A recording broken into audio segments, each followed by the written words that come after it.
राधे राधे दोस्तों, कैसे हो आप सब। आई होप आप सब बढ़िया हो। मेरे चैनल में आपका स्वागत है। अगर आप मेरे चैनल पे पहली बार आ रहे हैं तो प्लीज़ मेरे चैनल को सब्सक्राइब करें, सपोर्ट करें और मेरे वीडियो को शेयर करें, जिससे कि मेरे थोड़े से व्यूज़ बढ़ जाएं। और तो ठीक है, ये मैं जा रही हूँ अपने घर। तो ये मेरा घर जाने का व्लॉग है। तो मैं यहाँ पर सबसे पहले बताती हूँ आपको कि मेरा बैग बहुत ज़्यादा भारी हो रहा और मैं जो है गेट रेडी विद मी तो नहीं कर पाई थी, इस वजह से मैं आपको ऐसे दिखा रही हूँ। फिर मैं यहाँ पर अब बात कर रही हूँ कि मुझे वैसा वाला ऑटो तो नहीं मिला। फिर मैंने ई रिक्शा किया। दीदी ने बोला था सीधा स्टेशन आ जाइयो, तो उसके बाद जो है तो टिकट ले लियो। दीदी बैंक में थी मेरी, तो उन्होंने सोचा था कि मैं पहले पहुंच जाऊंगी, बट ऐसा नहीं हुआ। ट्रैफिक की वजह से मैं बीच में ही फंस गई, क्योंकि मुझे दोबारा ऑटो चेंज करना पड़ा। दैन आप देख सकते हैं ट्रैफिक कितना सारा था। फिर दीदी मेरी पहुंच गई थी, उन्होंने टिकट ले लिया था। फिर मैं पहुंच गई बरेली जंक्शन, जंक्शन बोल देना, बरेली स्टेशन पे। आपको मैं दिखाती हूँ, मेरी दीदी वो खड़ी है, वो बहुत देर से वेट कर रही थी।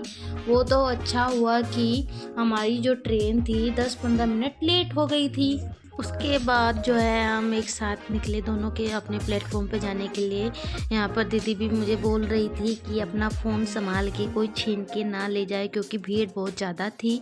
तो मैंने कहा आप टेंशन ना लो, कोई नहीं छीनेगा। तो फिर उसके बाद आप देख सकते हैं हम यहाँ पर अपने प्लेटफॉर्म पे पहुँचने वाले हैं।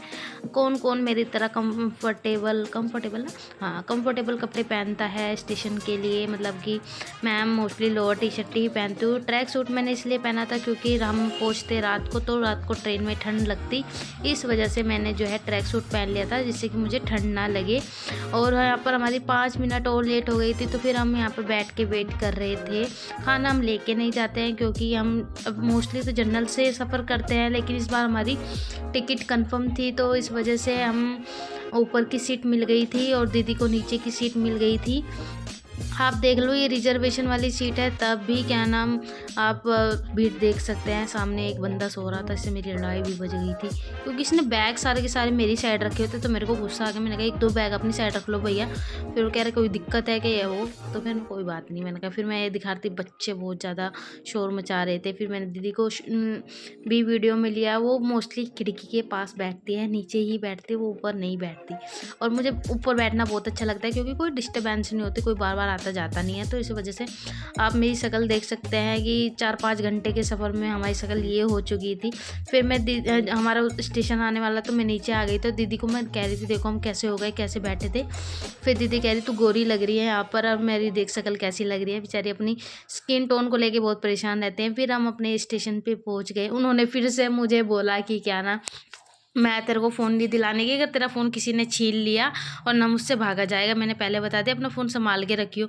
जब से मैंने व्लॉग बनाने शुरू किए हैं, तो तब से उनको थोड़ा सा डर लगता है, क्योंकि मैं हाथ में ही फ़ोन लेके वीडियो बनाती हूँ अपनी, जिससे कि मैं आपको हर चीज़ दिखा पाऊँ। अभी मुझे इतना नहीं आता, लेकिन कोई बात नहीं, धीरे धीरे सीख जाऊँगी। फिर इस बार की एक्साइटमेंट इतनी थी घर जाने की, मैं आपको बता नहीं सकती, क्योंकि इस बार हम काफ़ी गैप में अपने घर गए हैं। अराउंड 2 या ढाई महीने बाद घर गए थे। दिवाली मनाने के लिए मैं घर जा रही हूँ। शायद व्लॉग आपके पास बाद में आए, मैं दिवाली भी जा चुकी होगी। तो आप कमेंट में बताना कि आपकी दिवाली कैसी गई है। मेरी बहुत अच्छी गई थी दिवाली। व्लॉग लेट आ रहा है, उसके लिए सॉरी। अगर आपको मेरी वीडियो अच्छी लगती है, प्लीज़ मेरे चैनल को सपोर्ट करें और सब्सक्राइब करें। अगर मेरे चैनल पे पहली बार आ रहे हैं तो प्लीज़ मेरे चैनल को सब्सक्राइब करें। ये सहारनपुर का स्टेशन है। मैं घर जाने के लिए इतनी एक्साइटेड थी कि आपको बता नहीं सकती। फिर मेरा भाई आ गया था लेने। वैसे तो मेरे पापा आते हैं ऑटो से लेने के लिए, बाकी भाई मेरा इसी साइड था, तो उन्होंने उसको भेज दिया था। तो हम सब फटाफट बैठ गए। और आप देख सकते हैं कितना प्यारा, मैं आपको आगे दिखाऊंगी कि क्या नाम, कितना प्यारा सारा। आप दुनिया में कहीं भी रह ले, अपने घर की बात अलग ही होती है। जब मैं छोटी थी, लाइक जब मैंने 12th वगैरह पास आउट कर लिया था, तो मुझको लगता था जैसे कि टर्म कंडीशन ऐसी होती थी कि क्या नाम, मेरा मन करता था कि मैं कहीं चली जाऊँ, अपना घर छोड़ के मैं बाहर रह लूँ। मुझे बाहर पढ़ने के लिए मेरे घर वाले भेज दे या जॉब करने के लिए भेज दे, बट ऐसा नहीं होता था, वो नहीं अलाउ करते थे। और कभी कभी हमारा ऐसा हो जाता है, अपने ही घर पे मन नहीं लगता है या कुछ हालात ऐसे होते हैं, तो मन करता है कि यहाँ से भाग जाओ। बट अब मैं अपनी दीदी के पास रह रही, तो मुझे घर की वैल्यू समझ आ गई है। और मेरा मन करता है मैं मम्मी के पास रहूँ और सबके पास रहूँ, लेकिन अभी नहीं पॉसिबल हो पाता है क्योंकि मैं अब दीदी के पास ही रहूँगी जब तक अभी उनके साथ हूँ। और मुझे अब पता चला है कि घर कितना मतलब कि इम्पोर्टेंट है। पहले मुझे लगता था कि नहीं नहीं बाहर जाते हैं, बाहर बहुत अच्छा है। नहीं भाई, बाहर बिल्कुल भी कुछ नहीं अच्छा है। लोग तुम्हें कब यूज़ कर ले या तुम्हारा कब फ़ायदा उठा ले कुछ नहीं पता। हर एक व्यक्ति तुम्हारा यूज़ करने के लिए बाहर बैठा है।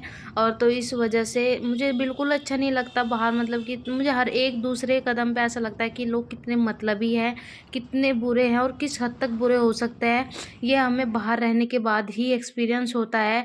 छोटी छोटी चीज़ें हम कैसे अरेंज करते हैं, कैसे मैनेज कर रहे हैं, कैसे रहते हैं, खाना पीना से लेके सारी की चीज़ें हमें अरेंज करनी होती है। फिर हम अपने घर पहुंच गए थे, मैं आपको दिखा रही हूँ। ये हमारी डेकोरेशन भाभी ने किया हुआ था।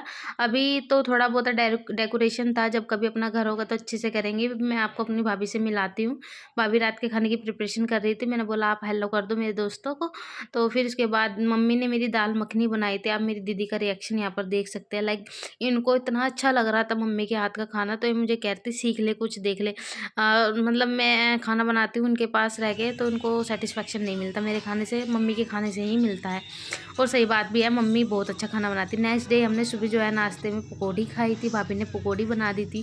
फिर उसके बाद क्या खाएंगे, वैसे तो हम बरेली में दोनों बहनें यही बात करते थे हम घर जाके ये खाएंगे वो करेंगे, सबके साथ मिल बांट के खाएंगे। फिर हमारा जो सबसे पहला टारगेट था मोमोज़ का था, क्योंकि हमने यहाँ कुछ दिन पहले, आपने देखा भी होगा, नहीं देखा है तो प्लीज़ जाके मेरी मोमोज़ वाली वीडियो देखिए, आपको पता चल जाएगा मोमोज़ कितने टेस्टी बने थे।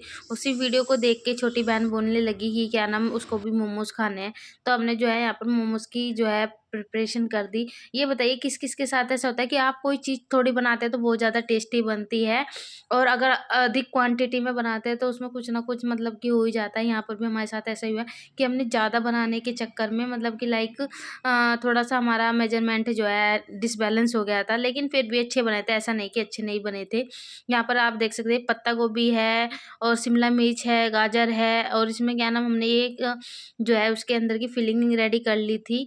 आप इसमें जो है सोयाबीन भी ऐड कर सकते हैं, पनीर ऐड कर सकते हैं, नॉन-वेज खाते हैं तो चिकन वगैरह ऐड कर सकते हैं। हमारी आप देख सकते हैं फिलिंग रेडी होगी, उसके बाद आती है चटनी की बारी।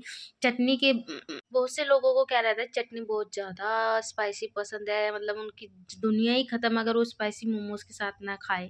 बट हमारे यहाँ ऐसा नहीं है, हम ज़्यादा स्पाइसी नहीं खाते हैं। तो हमने इसमें 2 रेड चिली या 3 रेड चिली ऐड किया था, बाकी सब टमाटर है, जिससे कि उसका टेस्ट जो है बैलेंस हो जाए, ज़्यादा तीखा ना लगे, क्योंकि तीखा हमको नुकसान देता है, हम नहीं खाते। फिर उसके बाद हम मैं बैठ गई हूँ जो है यहाँ पर मोमोज़ बनाने के लिए। मोमोज़ बनाने के लिए सबसे पहले मुझे दीदी ने बताया था कि एक बड़ी-सी रोटी बना लो, फिर उससे किसी गिलास या कटोरी से मेजरमेंट लेके उसका छोटा-छोटा रोटी बना लो। उससे जो रहता है कि बिल्कुल गोल शेप आती है आपकी उसकी।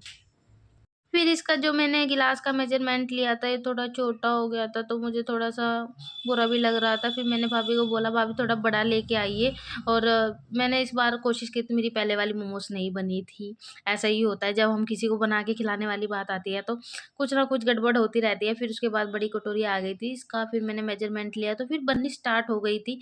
फिर दीदी भी मेरी हेल्प करने के लिए आ गई थी। फिर हमने सोचा सबसे पहले हम मोमोज़ बना लेते हैं, उसके बाद ही हम सबको खाने के लिए देंगे। यहाँ पर दीदी बैठ के फ़ील कर रही थी और मैं जो है बेल रही थी। लिटरली मेरा हाथ इतने दर्द कर रहे थे ना उसको बेलने में। दीदी कह रही पतली बना ये वो। अ, आप समझ सकते हैं कितना प्रेशर से इसको बिल्कुल। यहाँ पर छोटी बोल रही है, सुनो क्या। मुझे नहीं लगता गाइस आज हमारे मोमोज बन पाएंगे।